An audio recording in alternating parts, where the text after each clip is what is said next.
Hello, everybody. We are back with another episode of Translating Love. I'm British Woifi, and this is... I'm British Dani. Hello, everybody. Although I have to say my British accent is far better than yours. It's not. My... Whatever. That's the only word that you do well in a British accent is whatever. Might. That's getting better. It used to be, oi, mate. Oi, mate. There's a shrimp on a Barbie, mate. That's Australian. Let's have some scones, mate. No, we are back with a new episode of our podcast, Translating Love, the most watched podcast in the world. On TV. The best relationship podcast out there, on apparently. Netflix. On Netflix. And we are back with a new episode. Do you want to maybe tell them one more time that we're back with This is a new episode, and we're back, everybody.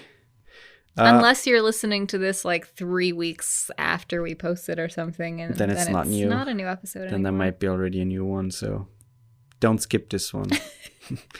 No, but we're back with a new episode, and I have to say, this is a new episode, everybody. Wow, that's exciting to have a new episode. I had coffee at a friend's house the other day, and he was like asking me like, "Hey, how's like the podcast going? Like, are you planning to change something in terms of releasing schedule? Or Did he really ask that? Yeah, or are you sticking with the basically weekly release?" And I said we will most likely stick with the weekly release. And then he said, yeah, it's probably super hard to find any topics. And I looked at him and I started crying immediately. He had to turn on the shower so I could sit in it a little bit with my clothes on, crying. No, but it is hard. It is hard. We do have a list of topics we want to... But that's the weird thing. We have a really long list, technically, of topics that we could do, but I feel like a lot of times we look at the list and we're like, I don't know if we can do that, or that takes more time because we have to do a lot of research before that topic. Mm-hmm. Or we just think of something randomly and thought like, hey, let's do that. Or we have an idea where we invite people on the podcast to talk about a certain issue, which we did already, and we can do again if you... We will be doing again, actually. Soonish. Not the next episode, but the one after that. No, probably the next episode. No, because this one comes out on Friday, and that's not until next Saturday that we record that one, so it's already after the next one. Oh, yeah, that's true. But podcast math. What did I want to say? The topics, thinking of topics, and how we right. have guests on sometimes. I lost the train of my thought. It's just my train of thought.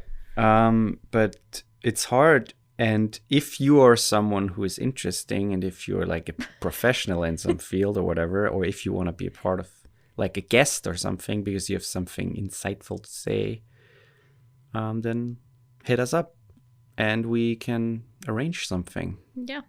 That works for you and us. But yeah, other than that, let's go into the episode. Okay.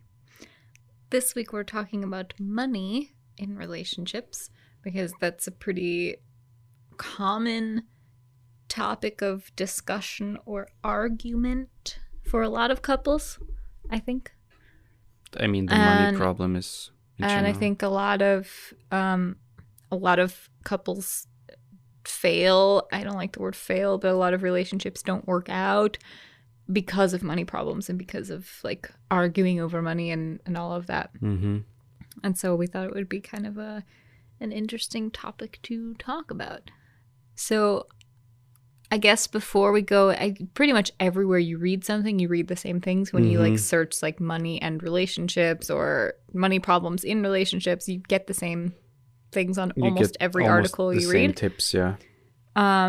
Either it's tips or it's like mistakes that couples make, or like things to avoid.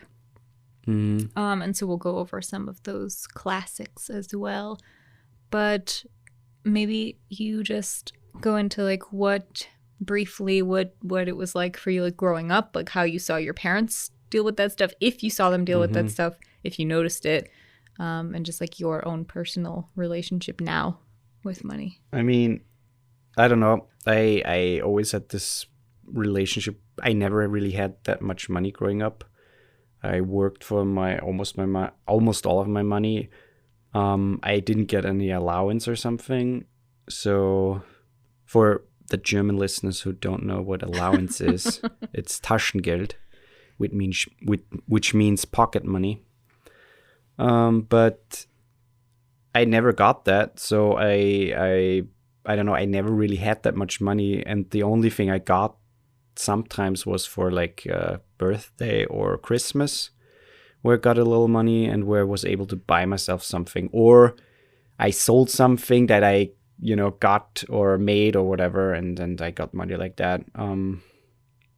But other than that, I never really got any money from like my parents or something. And they were all, I mean, we weren't like super rich. We grew up privileged, obviously, but still we were, I would say, middle class and more to the lower end. Lower middle class. Lower middle class. So I don't know. My parents struggled with money a lot, at least from my understanding, and not that they couldn't pay any bills or something, but still we had to look out, can we afford like that holiday? Can we do that stuff?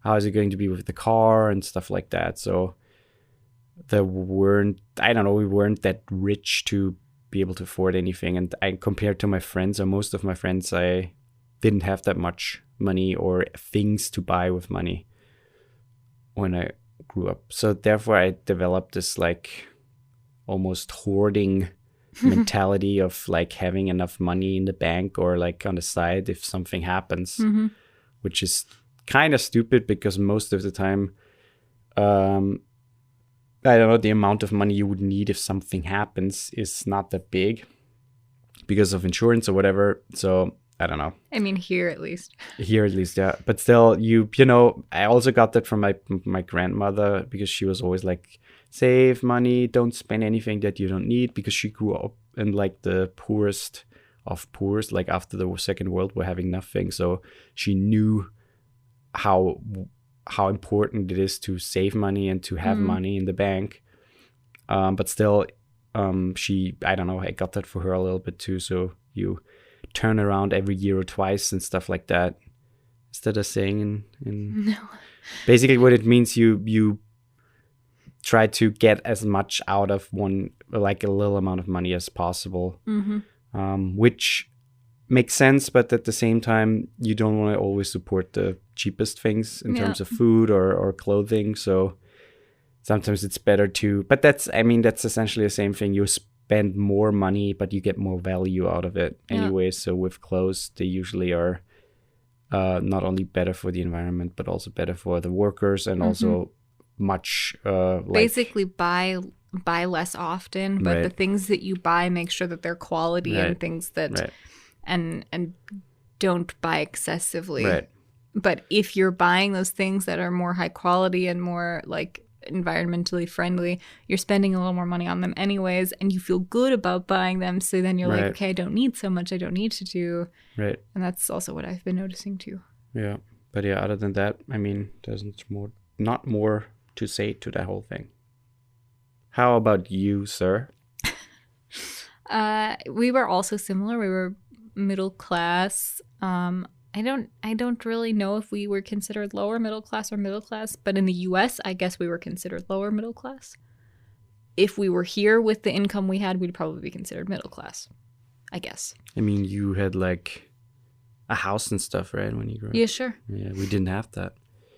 Yes, you did. I grew up in like a barn and a box and a little shoebox, and I slept in the shoebox until I was 16. Wow. And then I got a new one.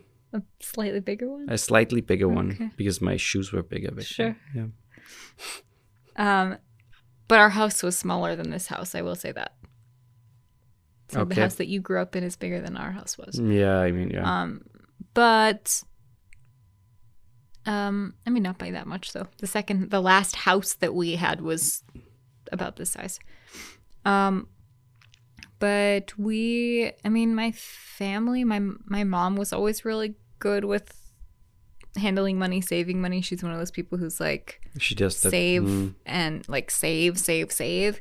And then those savings are things that she really wants, like trips and stuff, like traveling is like her big thing. Are you on her will? I guess so. Okay. So, my if this laughing makes no sense, I haven't decided if I'm cutting something out or not yet at this moment. So if this laughing makes no sense, it's because I just cut out something horrible that Woifi just said. It's not horrible. I basically we're not repeating it because then I have to cut it twice. It's enough. But I mean, my mom's been like save kind of person, very responsible with money.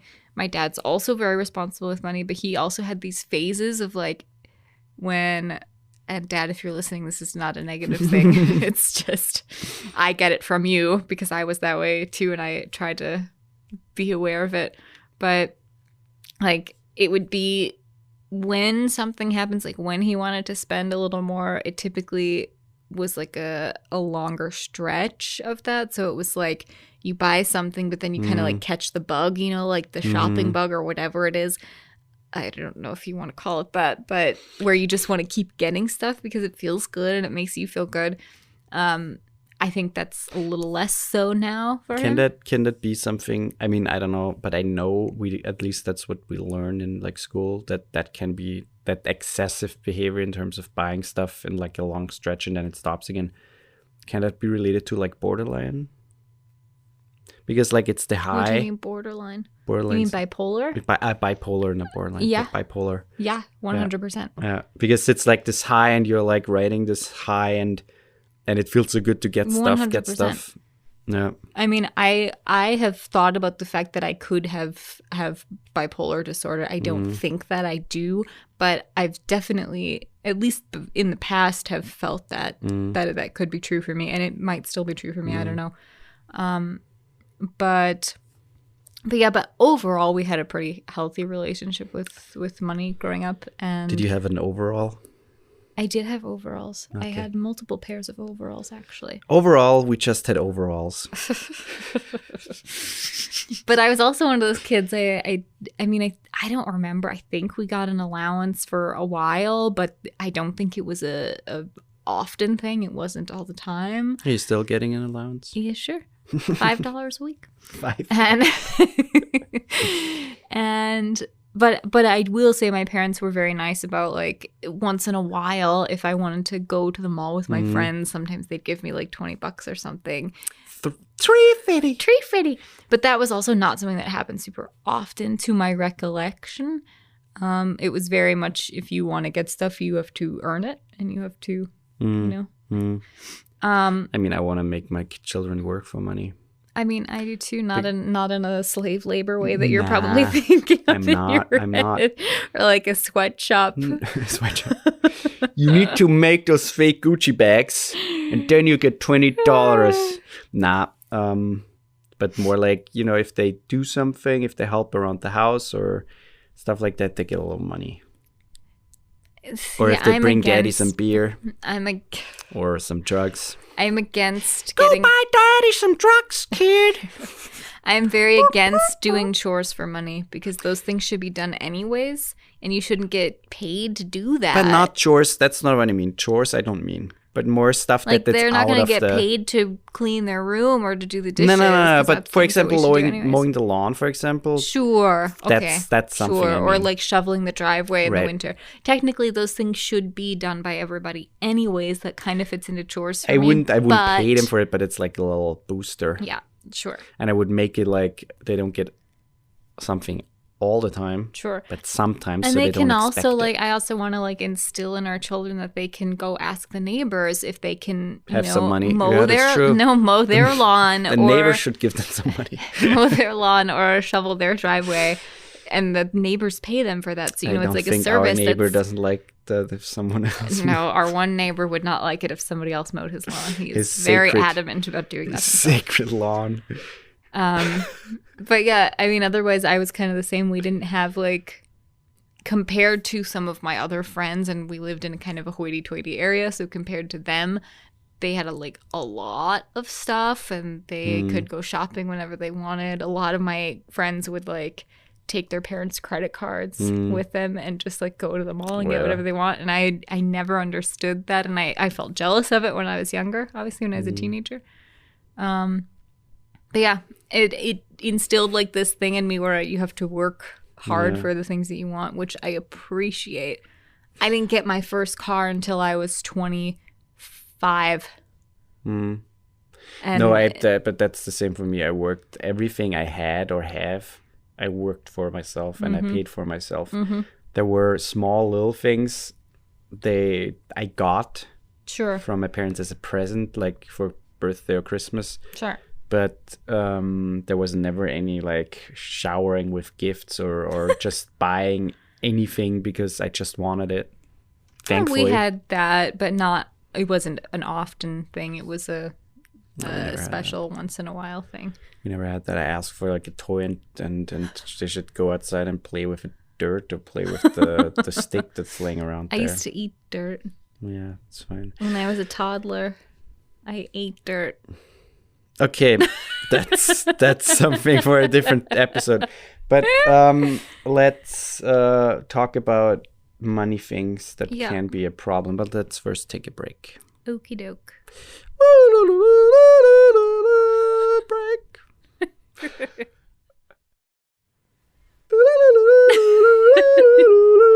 Break. And we're back. That is our new break song. I hope you like it. Yeah, so money can be a pretty big strain on our relationship. Yes. And I think also the relationship with money can be a problem. Yes. Because I think a big thing is that everybody has a different relationship with money. And then when you come together, those, not only your relationship with each other is a challenge, but your individual relationships with money and trying to make that one relationship can be challenging. Especially when you move in with each other and when you live with someone and when you need to spend money on something that both people need or use. Well, and in our instance too, and probably for a lot of our listeners, I guess, who have done long distance relationships or moved in together after that. I mean, in our situation, I moved here with nothing, essentially. I basically spent everything I had to come here and didn't have that much after. And Whatever. And then the only job option I really had was to do a job that I'm making like 400 something a month, and as like an au pair, you know. That was a cheap job. It was for the work that you do. That's nothing. You can sell naked feet pictures for more than that. Yeah. Yeah. But so that was a big struggle for us because I'm also one of those, my personality type is I do not like to be dependent on people, especially financially, because I think that kind of stemmed from my last relationship a little because my partner was very dependent also, on I think me. up to a certain point, like if you grow up and if you have been independent and you know that feeling, then you don't want to go back to right. You know, and so having no money. That's something that like I cannot stand. I hate being dependent on people, and I like to feel secure and I like to feel comfortable in my financial situation, and to not have that, which I was very secure in the US with my last job as a nanny, and then to come here and basically have nothing and be making way, way, way less than I was making there. I felt very unstable. Yeah. And I think that was hard for you too, because then I was feeling dependent and you were probably feeling like you had a massive like weight on your shoulders. Yeah, especially you were buying all those Gucci bags. And I'm like, I have no fucking clue. First of all, how you got my credit card. And second, how I should afford all those Gucci bags. Yeah, because you know me, I'm all about high fashion. Who needs 100 Gucci bags? You put them into each other like the Russian dolls. No, you never do that. You never open them. You never use them. Otherwise, they lose their value. Oh, see. You keep them in a locked safe. And it's just the knowledge of having them makes your status much higher. I know, but I think when you move in with someone, a good thing is to first of all be open with each other in terms of finances. I think the worst thing what you can do is hide something from the other person, like having a secret bank account or a secret credit card or something. Or in the US especially, where you have the credit card scores, or what is it, like the credit score, the credit score, and like the, what is the other thing? Well, the problem is that The in liquidity the US, or the number where you get, like, if you can get the loan, but that's credit the score. credit score. Okay. The problem in the US, and this is especially important when you want to get an apartment with somebody or a house or whatever you're doing, is that if you have a bad credit score and your partner has a good credit score, that's going to affect the types of apartments that you're able to get. If you both have a bad credit score or don't have a credit score, because most people don't, you can't have one until you have a credit card, which is lame. So basically, most people, and by the time they're out of college, they still don't have a credit score. And so yeah, it's a pain in the ass, and then sometimes you need a co-signer, and if you don't pay your bills on time, that affects your co-signer's credit score. It's insane. So it's like this massive chain reaction of shit. So yeah, in the US, you really need to be open about finances, credit scores, debt needs to. If you hide debt from your partner, that can be a massive problem. By the way, I have $3 million in debt. But that's another topic for a different episode, everybody.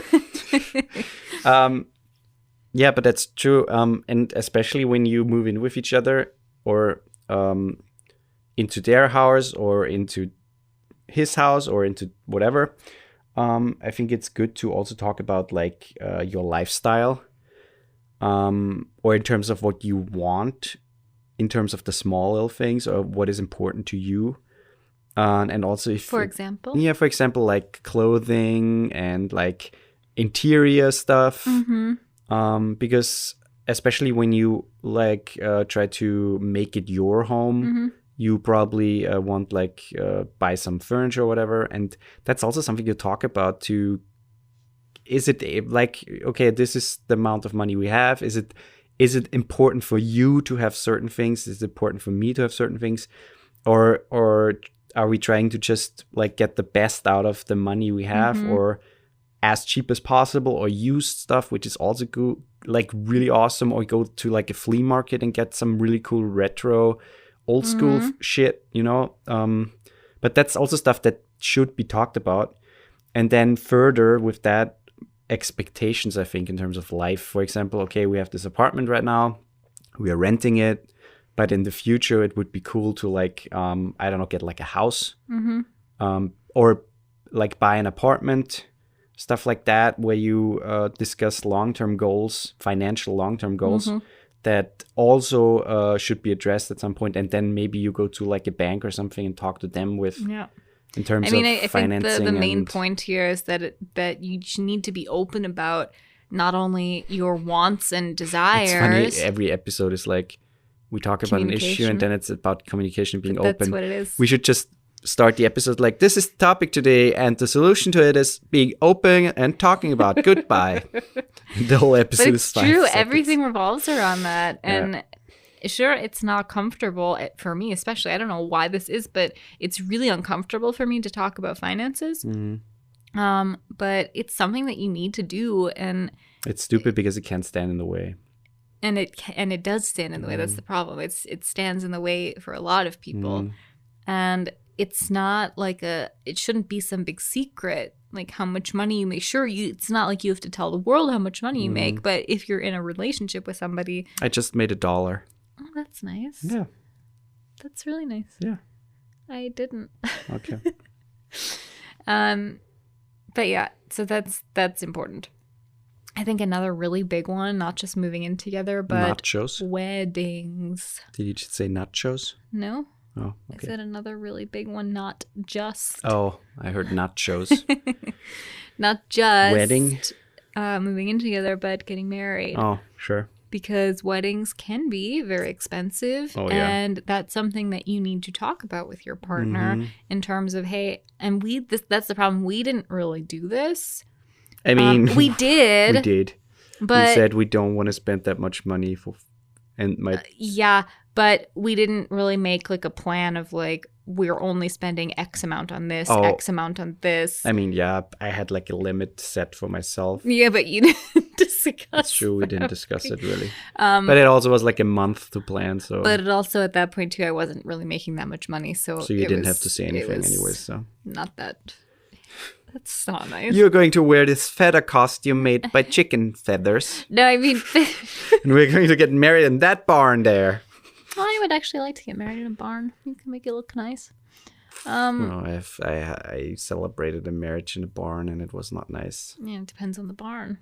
It was moist and it smelled like old wood and stuff, and it was like I don't know, moldy in there. And nice. See, I wouldn't pick that location. Yeah, it was very uncomfortable. But the point being that those things need to be talked about with your partner, and you need to figure out together what your limits are.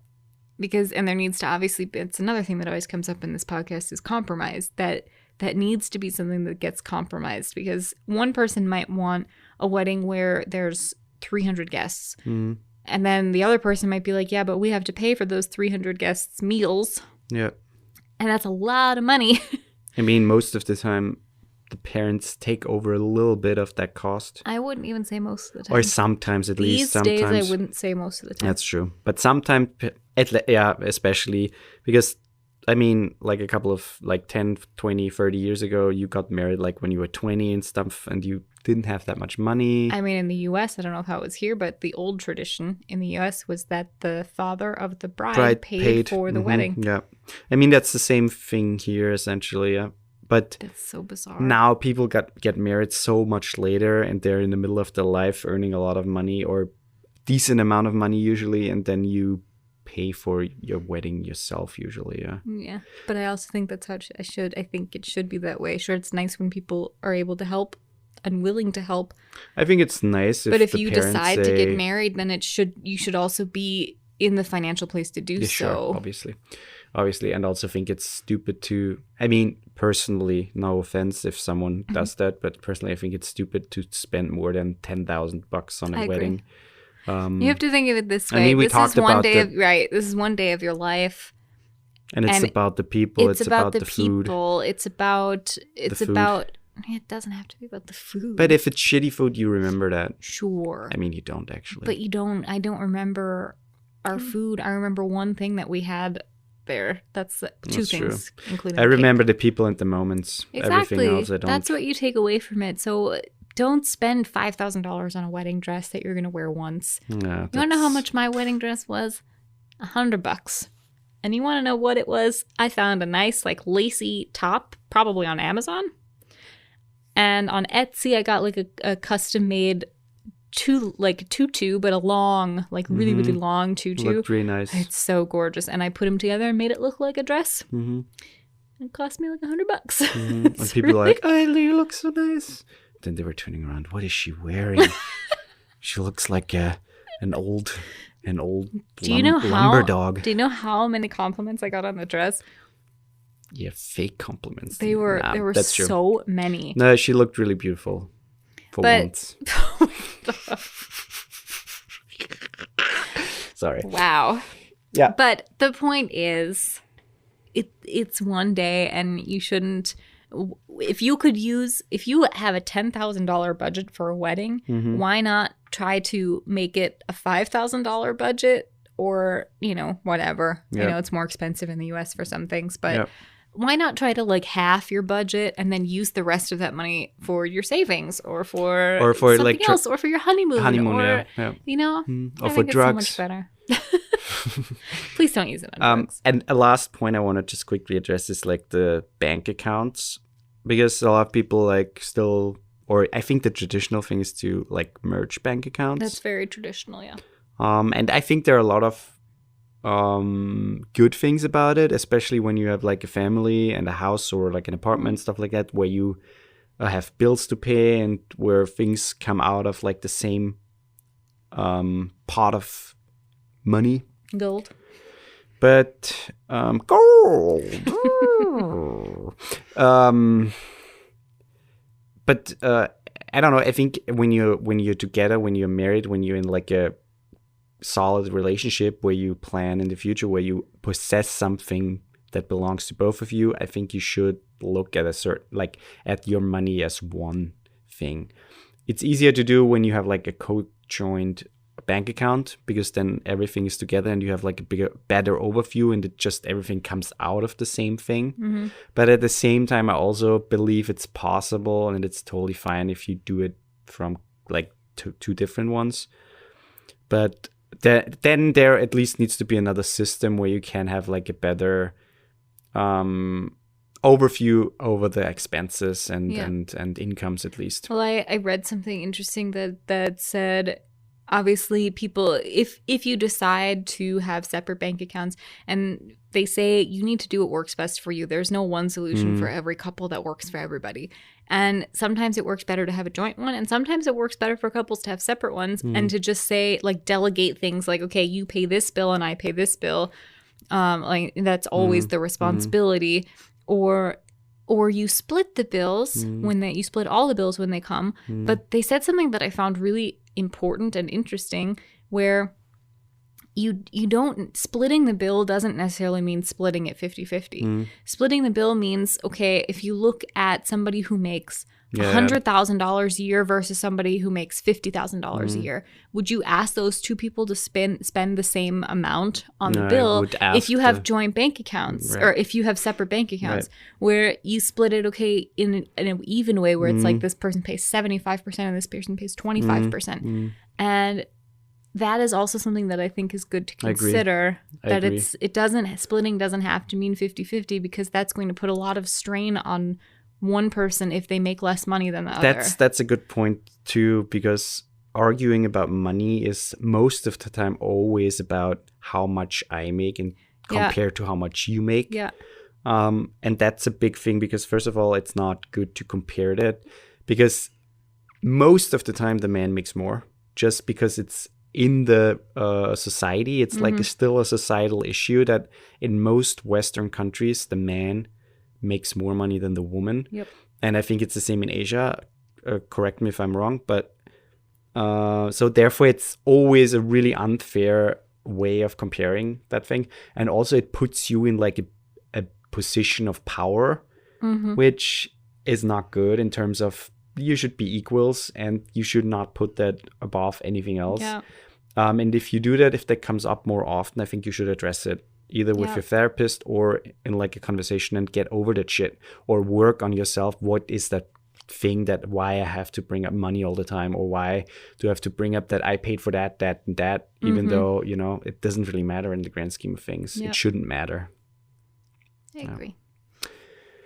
I'm done with my notes. I just want to go over quickly. I read something about like 6 common mistakes that couples make in terms of money. Okay, quick. That's why I wrote them in short. The first one is they don't ever talk about money.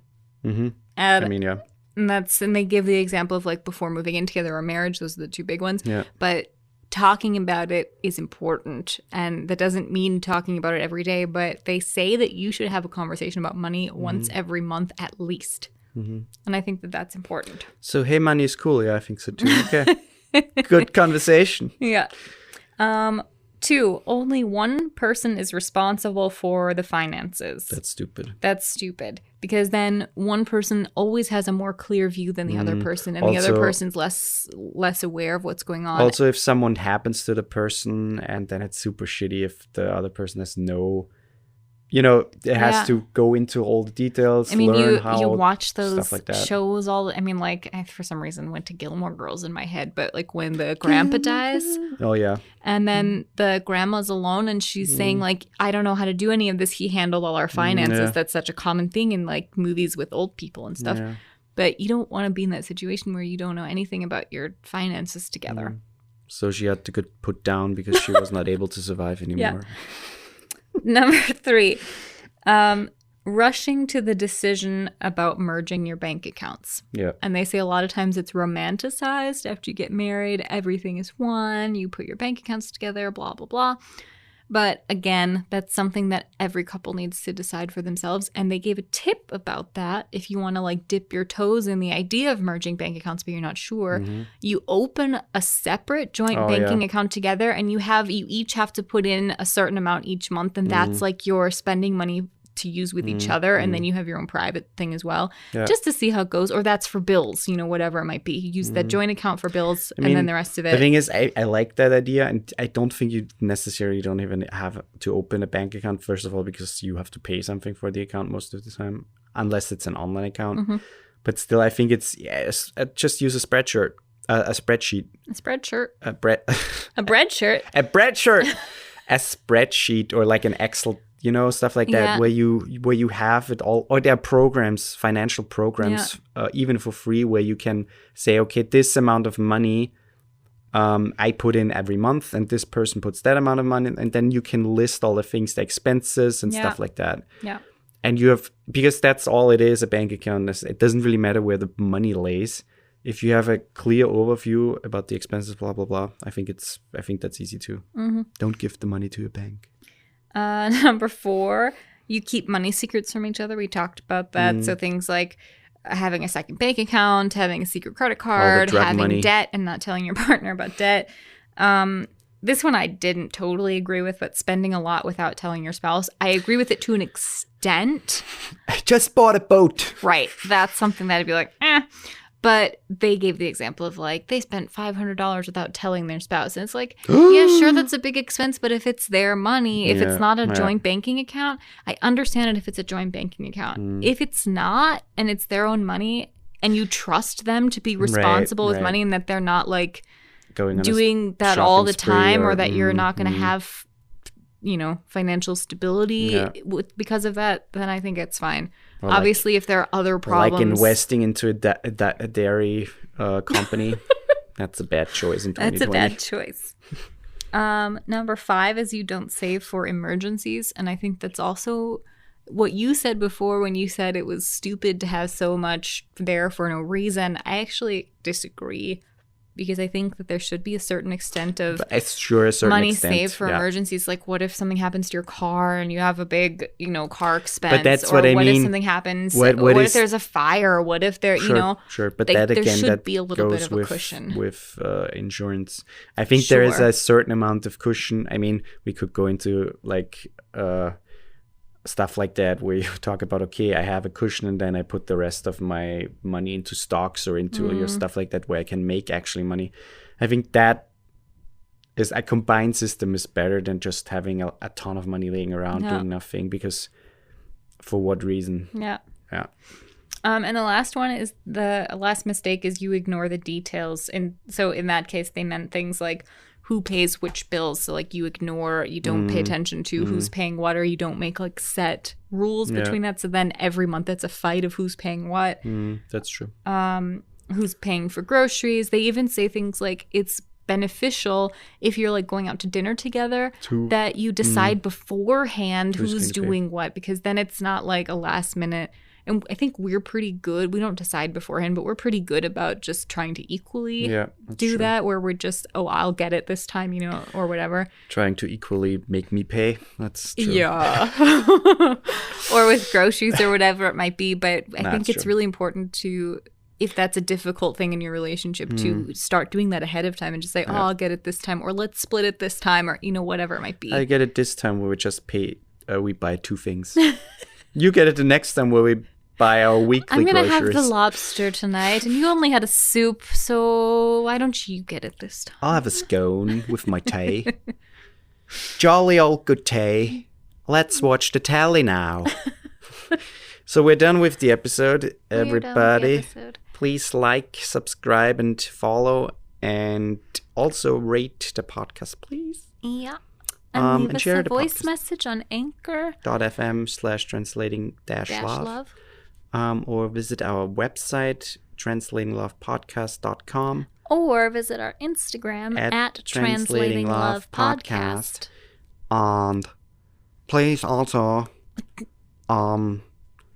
please also share the podcast, yes. Share the podcast on your friends on Facebook or WhatsApp or Instagram. What is this voice? I don't know. I just adapted it and I like it. Are you trying to not use your tongue that much? It seems like you're pressing your tongue down into your... No. Maybe, I don't know. But that's my new podcast voice, everybody. So I think we're about to lose a lot of listeners. No, but seriously, please share if you like what you hear. It means a lot to us and it helps us a lot. It really does. I know we say that every time, but it actually really does help us significantly. Also, and we can see it in like the numbers. When people share it, we see the numbers go up and it's really also lovely. a big thing. If you have suggestions in terms of topics, just send them to us. Yeah. We are open to them. We are always open to new topics. We read them or might not and just delete them anyways, but please send them to us. That's not true. Don't say that. We always read everything that people send. We really appreciate it. And we always respond. Yeah, it's true. That's also nice. Okay. bye. Goodbye. Ooh, that's a loud one. Goodbye. Jolly goodbye. Servus.